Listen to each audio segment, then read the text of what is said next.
नमस्कार मित्रांनो, स्वागत आहे तुमचं 5 मिनिट इंग्लिश या आपल्या यूट्यूब चॅनलवर। तर आजच्या भागामध्ये आपण 541 पासून तर 580 पर्यंतचे वाक्य बघणार आहोत आणि आजच्या भागामध्ये आपण पूर्ण वर्तमान काळातले जे वाक्य आहेत ते एकच वाक्य आहे, पण आपण विविध प्रकारे कसं बोलू शकतो ते आपण बघणार आहोत। अतिशय सोप्या पद्धतीने तुम्हाला मी समजावून सांगणार आहे प्रत्येक वाक्य कसं बनणार आहे ते। तर तुम्ही कुठेही जाऊ नका, शेवटपर्यंत व्हिडिओ नक्की बघा मित्रांनो। आणि आधीचे तुम्ही 541 वाक्य जर पाहिले नसतील तर चॅनलच्या प्लेलिस्टवर जाऊन स्पोकन इंग्लिश प्रॅक्टिस मध्ये तुम्ही बघा, त्याच्यामध्ये आपण सगळे वाक्य टाकलेले आहेत। तुम्ही आधीचे वाक्य नक्की बघा मित्रांनो, तुमची चांगली प्रॅक्टिस होणार आहे। तर चला, पहिलं वाक्य आहे त्याने दिलं आहे। त्याने दिले आहे, so he has given. He has given. He has given. तर हा जो काळ आहे मित्रांनो, हा पूर्ण वर्तमान काळ आहे। सब्जेक्ट प्लस हॅव हॅज येतं याच्यामध्ये। इथं आपण हिच्या नंतर हॅज घेत असतो आणि क्रियापदाचं तिसरं रूप गिव, गेव आणि गिवन हे तिसरं रूप आहे V3।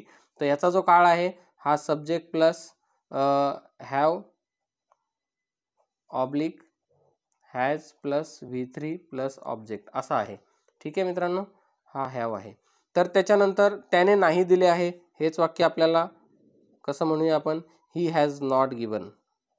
He has not given. फक्त आपण इथं हॅज नंतर नॉट घेतलेला आहे, ही हॅजंट गिवन असं पण म्हणू शकतो आपण। त्याने दिले आहे का, आता हॅज ही गिवन असं होईल। हेच आहे हॅज ही गिवन, फक्त ही आणि हॅजची अदलाबदल करायची। Has he given. जसं की त्याने पैसे दिले आहेत का, हॅज ही गिवन मनी। त्याने मोबाईल दिला आहे का, हॅज ही गिवन मोबाईल, नाही का। त्याने काय असेल ते हॅज हीच्या नंतर वापरायचं आहे, काय दिलं असेल ते। ठीक आहे, हॅज ही गिवनच्या नंतर त्याने का दिलं आहे। आता हॅज ही गिवन सेम राहील, त्याच्या आधी व्हाय लागणार आहे। Why has he given. Why has he given. Why has he given, त्याने का दिलं आहे। बघा, हॅज ही गिवन आता कंटिन्यू राहणार आहे पुढच्या सर्व वाक्यांमध्ये। बघा, व्हाय हॅज ही गिवन आहे। आपण इथं व्हाय एक्स्ट्रा घेतलाय, हॅज ही गिवन हे वाक्य आहे। आता हे वाक्य पुढे कंटिन्यू राहणार आहे, बघूया आपण कसं कंटिन्यू राहतं। त्याने काय दिले आहे। त्याने काय दिले आहे। What has he given. What has he given. What has he given. तुम्ही बोलण्याचा सराव करा मित्रांनो। त्याने केव्हा दिले आहे, आता म्हणा तुम्ही सुद्धा, केव्हासाठी आपण काय घेतो, व्हेन घेतो। So when has he given. When has he given. त्याने पैसे केव्हा दिले आहेत असं म्हणायचं असेल तर व्हेन हॅज ही गिवन मनी। त्याने कसे दिले आहे, how has he given. How has he given. How has he given. बघा, हॅज ही गिवन मी म्हणालो होतो की हॅज ही गिवन हे राहणार आहे। बघा, पुढचं वाक्य आहे त्याने कोणाला दिले आहे। त्याने कोणाला दिले आहे, हुम हॅज ही गिवन। सो कोणाला साठी आपण घेतो हुम। हुम हॅज ही गिवन। तर मित्रांनो, सुरुवात आपली झाली होती he has given, he has not given, why has he given, has he given आणि मग हाऊ, व्हेन, व्हॉट ह्या पद्धतीने आपण असं वाक्य विविध प्रकारे बोलू शकतो। चला तर बघूया आपण पुढचं वाक्य 549 क्रमांकाचं 549। तर 549 वाक्य आहे, तिने नाकारले आहे। आता या ठिकाणी कर्ता चेंज केलाय आपण, हीच्या ऐवजी आता आपण शी हा कर्ता घेतलेला आहे। She has rejected. She has rejected. Present perfect tense आहे मित्रांनो, subject plus has plus V3 अशी रचना आहे। तिने नाही नाकारले आहे, she has not rejected. She has not rejected. तुम्ही व्हिडिओ पूर्णपणे बघा मित्रांनो, तेव्हा तुम्हाला समजेल। मी आधी नॉर्मल घेतोय, नंतर निगेटिव्हचं सेंटेन्स घेतोय, त्याच्यानंतर वर्बल घेतोय। बघा, वर्बल म्हणजे ज्याचं तुम्ही सहाय्यकारी क्रियापदने सुरुवात होते, जसं की तिने नाकारले आहे का, नाही का। Has she rejected, has she rejected. बघा या ठिकाणी हॅज सुरुवातीला आलेला आहे, हॅज शी रिजेक्टेड. त्याच्यानंतर तिने का नाकारले आहे, व्हाय हॅज शी रिजेक्टेड, तिने का नाकारले आहे, why has she rejected, why has she rejected. तर मित्रांनो पहिले नॉर्मल सेंटेन्स, नंतर निगेटिव्ह, नंतर त्याचा क्वेश्चन, नाही का. आता त्याच क्वेश्चनसाठी आपल्याला WH वर्ड आधी घेतोय आपण, व्हाय हॅज शी रिजेक्टेड. आता हे हॅज शी रिजेक्टेड पुढे अनेक वाक्यांमध्ये, अजून 4 वाक्यांमध्ये कंटिन्यू होणार आहे. तर असे आपण शी हॅज रिजेक्टेडचे 8 वाक्य बघतोय. तर बघा, she has rejected, she has not rejected, has she rejected, why has she rejected, तिने काय नाकारलं आहे, so what has she rejected. एकदम सोपं आहे मित्रांनो, फक्त तुम्ही समजून घ्या. What has she rejected, what has she rejected. Okay, what has she rejected हे असं वाक्य आहे मित्रांनो.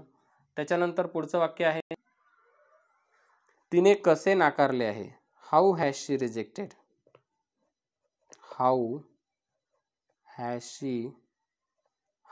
शी रिजेक्टेड. तिने केव्हा नाकारले आहे, when has she rejected, when has she rejected, when has she rejected. तिने कोणाला नाकारले आहे, कोणालासाठी whom has she rejected, whom has she rejected. तर हे दैनंदिन जीवनामधले वाक्य आहेत मित्रांनो, आपल्याला हे केव्हाही बोलण्याची वेळ येऊ शकते. तर चला आपण बघूया पुढचं वाक्य. तर पुढचं वाक्य आहे, तू विसरला आहे. आता विसरण्यासाठी फॉरगेट आहे, पण त्याचं तिसरं रूप आहे फॉरगॉटन. सो यू नंतर आपण हॅव घेतो, you have forgotten, you have forgotten. आता बघा मित्रांनो, मी पुढचं वाक्य लगेच नॉटवालं घेणार आहे. मी क्रम सेम ठेवलेला आहे कारण तुम्हाला लिंक लागायला पाहिजे म्हणून. तू नाही विसरला आहे, यू हॅव नॉट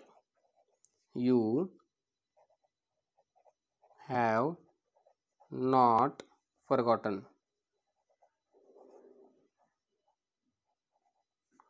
तू विसरला आहे का, have you forgotten, have you forgotten.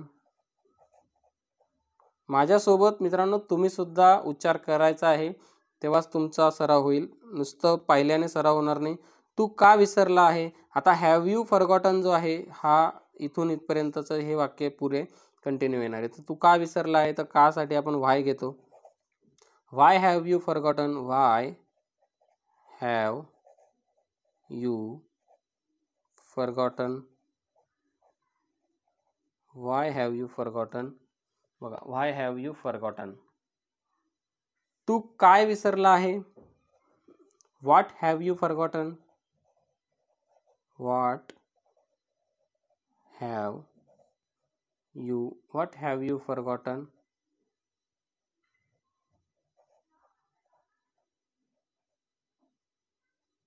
What have you forgotten. तू केव्हा विसरला आहे, when have you forgotten, when have you forgotten.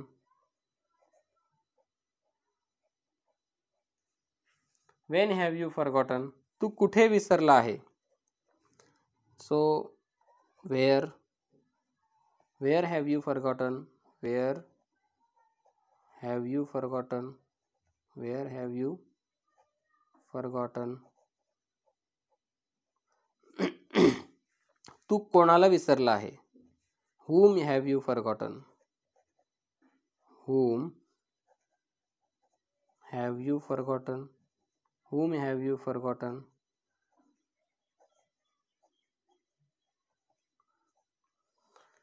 तर मित्रांनो बघा, यू हॅव फॉरगॉटनचे अनेक असे 8 प्रकार आपण बघितलेले मित्रांनो. तर तुम्हाला व्हिडिओ आवडला असेल तर नक्की लाईक करा. बघूया आपण पुढचे वाक्य. तिने उत्तर दिले आहे. She has answered.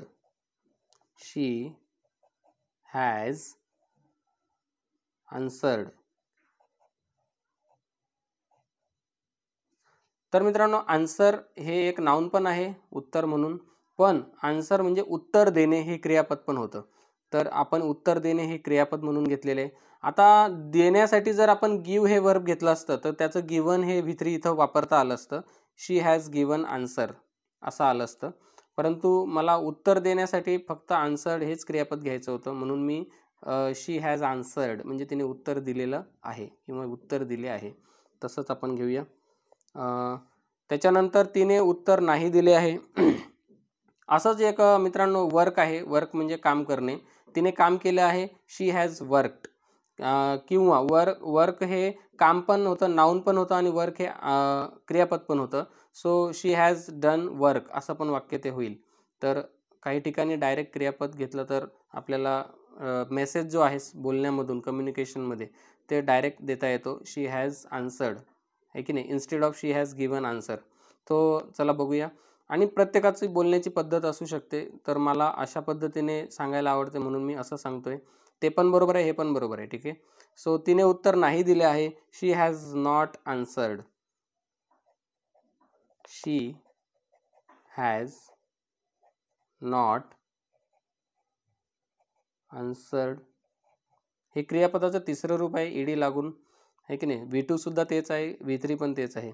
तिने उत्तर दिले आहे का? Has she answered. Has she answered. Has she answered आणि क्वेश्चन मार्क.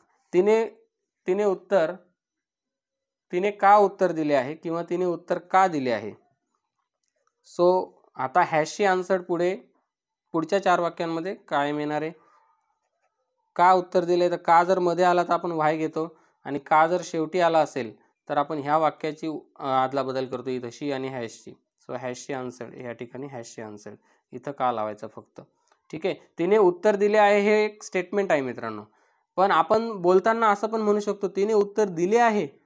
तर बोलताना तो प्रश्न होईल, पण लिहिताना इथं का लिहावं लागेल, तेव्हाच तो प्रश्न वाचला जाईल. तिने उत्तर दिले आहे का, तेव्हा त्याला हॅजला पुढे घ्यायचं, शीला मध्ये, आणि शी हॅज आन्सर्ड आहे की नाही, हॅज शी आन्सर्ड. सो तिने उत्तर का दिले आहे. Y has she answered. Why has she answered.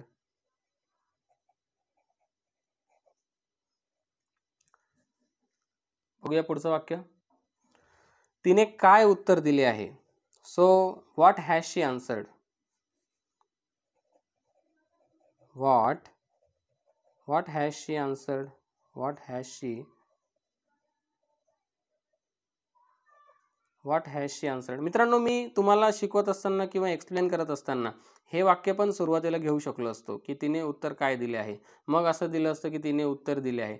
परंतु मेन वाक्य जे आहे, she has answered, she has not answered, has she answered, why has she answered आणि व्हॉट हॅज शी आन्सर्ड, हा जो क्रम आहे हा क्रमाने सांगणं जास्त सोपं आहे मित्रांनो, आणि समजणं पण सोपं आहे म्हणून. तर तिने केव्हा उत्तर दिले आहे, व्हेन हॅज शी आन्सर्ड. बघा आता फक्त आपल्याला पुढचा शब्द बदलायचा आहे. हॅज शी आन्सर्ड एकदा समजलं की नवीन शब्द बदलला की नवीन वाक्य. So when has she answered. When has she answered. When has she answered. तिने कोणते उत्तर दिले आहे. सो कोणता, कोणती, कोणते असं असेल तर which has she answered. Which has she answered.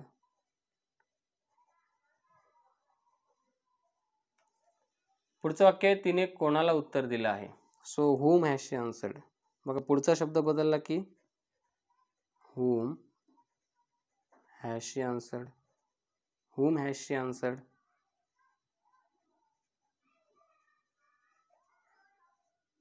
तर चला बघूया पुढचे वाक्य. पुढचं वाक्य आहे मी त्याला दिलं आहे. इथं आपण गिवचा वापर करणार. Give, given, gives and giving असे गिवचे 5 प्रकार पडू शकतात. मी त्याला दिले आहे. काय दिले आहे ते मला नाही सांगायचं आहे. So I have given. Subject plus have plus V3, subject plus have as plus V3 हा जो काळ आहे हा मित्रांनो प्रेझेंट परफेक्ट टेन्स आहे.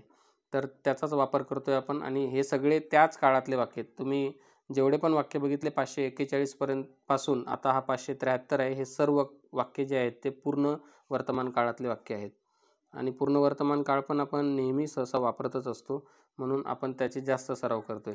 सो मी त्याला नाही दिले आहे, आय हॅव नॉट गिवन.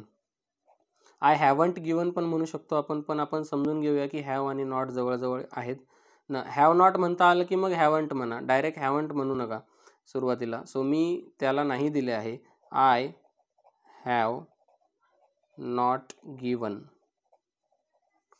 आपल्याला इंग्लिश समजतं मित्रांनो, पण बोलताना आपण खूप हे करत असतो, मनामध्ये भीती घालून घेत असतो. सो मी त्याला दिले आहे का, इकडेच होणार उलट. Have I given, have I given, have I given. मित्रांनो 575 वाक्यामध्ये एक सुद्धा वाक्य आपलं रिपीट झालेलं नाही आहे मित्रांनो, ही काळजी घेतलेली आहे मी. म्हणून तुम्ही काय करा, सगळे वाक्य बघा, तुमचा खूप सराव होईल. मी त्याला का दिले आहे, आता या ठिकाणी हॅव आय गिवन पुढे कंटिन्यू येणार आहे आणि का साठी आपल्याला काय घ्यायचं आहे, why. So why have I given, why have I given, why have I given. मी त्याला का दिले आहे, मी त्याला काय दिले आहे, what have I given. So what have I given, what have I given. या ठिकाणी टू हिम असं लावायचं आहे, what have I given to him, त्याला. आणि मग प्रश्नचिन्ह, व्हाय हॅव आय गिवन टू हिम, त्यालासाठी आपल्याला, हे की नाही. इथं सुद्धा मी त्याला दिलं आहे, आय हॅव गिवन टू हिम, इथं टू हिम राहिलं आहे.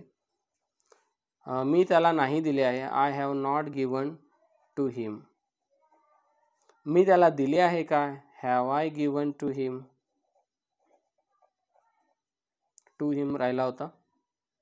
पुढचं वाक्य मित्रांनो, मी त्याला केव्हा दिले आहे. प्रत्येक वाक्यामध्ये टू हिम शेवटीच येणार आहे मित्रांनो. सो केव्हासाठी आपण घेणार व्हेन, कधी किंवा केव्हा असेल तर व्हेन वापरायचा. So when have I given to him, when have I given to him. मी त्याला कुठे दिले आहे. सो कुठेसाठी where have I given to him.